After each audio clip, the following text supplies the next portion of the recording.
Daily. Taste the Daily. ధాన్యం కొనుగోలు డబ్బులు ఇక 24 గంటల్లో ఇచ్చేందుకు ప్రయత్నిస్తున్నామన్నారు ఏపీ మంత్రి నాదెండ్ల మనోహర్. కూటమి ప్రభుత్వం ఏర్పడ్డాక ముఖ్యమైన సంస్కరణ చేశామని, రాష్ట్ర పౌర సరఫరాల శాఖలో రైతులను ఆదుకోవాలని నిర్ణయించామని వెల్లడించారు. ఈసారి ఖరీఫ్ మాసానికి 51 లక్షల మెట్రిక్ టన్నుల మేర ధాన్యం కొనేందుకు సిద్దమయ్యామని తెలిపారు. అంటే 12,200 కోట్ల విలువైన ధాన్యం కొనుగోలుకు సిద్దమైనట్లు చెప్పారు.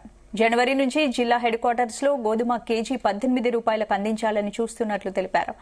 దీపం 2 పథకం విషయంలో నవంబర్ 30 వరకు 3వ విడత కొనసాగుతుందని స్పష్టం చేశారు. ఇక మొంతా తుఫాన్ బాధితులకు పౌర సరఫరాల శాఖ నిత్యావసరాలు అందించిందన్నారు.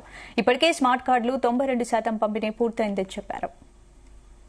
రైతు పక్షపాతిగా మేము ప్రతిరోజు వ్యవహరించే విధంగా ఒక మార్పు తీసుకురావాలనేది ఒక స్పష్టమైన ఆలోచనతోటి గౌరవ ముఖ్యమంత్రి గారు చంద్రబాబు నాయుడు గారు, అదేవిధంగా మన రాష్ట్ర ఉప ముఖ్యమంత్రి పవన్ కళ్యాణ్ గారి సూచనలతోటి ఈ కార్యక్రమాన్ని లోతుగా అధ్యయనం చేసుకుని ప్రిపేర్ అవుతూ వస్తా ఉన్నాం.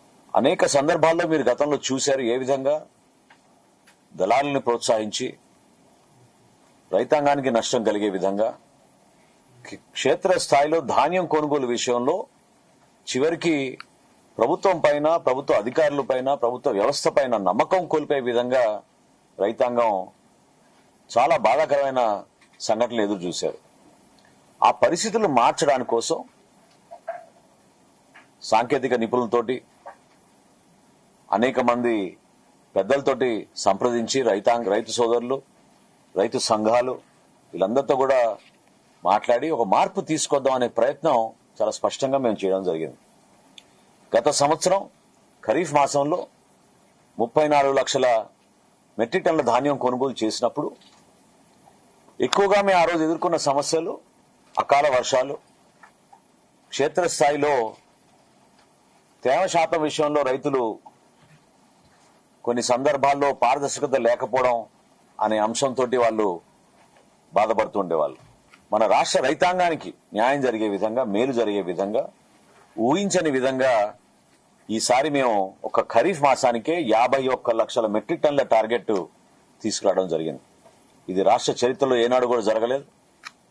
ఒక ఖరీఫ్ మాసంలోనే 51 లక్షల మెట్రిక్ టన్నుల ధాన్యం కొనుగోలు చేయడానికి సుమారు 12,200 కోట్ల రూపాయల ధాన్యం కొనుగోలు చేయడానికి మేము సిద్దమయ్యాం. పేమెంట్ల విషయంలో కూడా ఒక కొత్త స్టాండర్డ్ ఏర్పాటు చేసుకున్నాం. మేము 48 గంటల్లోనే పేమెంట్ ఇస్తామని చెప్పాం. గత సంవత్సరం మేము కొనుగోలు చేసిన ధాన్యం 12,812 కోట్లు అయితే 12,100 కోట్ల వరకు 48 గంటల్లోనే మేము పేమెంట్ చేశాం. ఈ సంవత్సరం ఇంకా అద్భుతమైన సంస్కారం తీసుకొచ్చాం. 24 గంటల్లోనే రైతు ఖాతాలో జమ చేసేటట్టు రాష్ట్ర వ్యాప్తంగా 35 బ్యాంకులతో మాట్లాడి పేమెంట్ గేట్వేలో కూడా మార్పులు తీసుకొచ్చి మా దగ్గర ఉన్న టెక్నికల్ ఎక్స్పర్టీస్ ని ఉపయోగించి ప్రతిరోజు 4 సార్లు పేమెంట్లు ఖరారు చేసి వాళ్ళ ఖాతాలో పడే విధంగా రైతులకి ఉపయోగపడే రైతు పక్షపాతిగా మేము ప్రతిరోజు వ్యవహరించే విధంగా ఒక మార్పు తీసుకురావాలనేది ఒక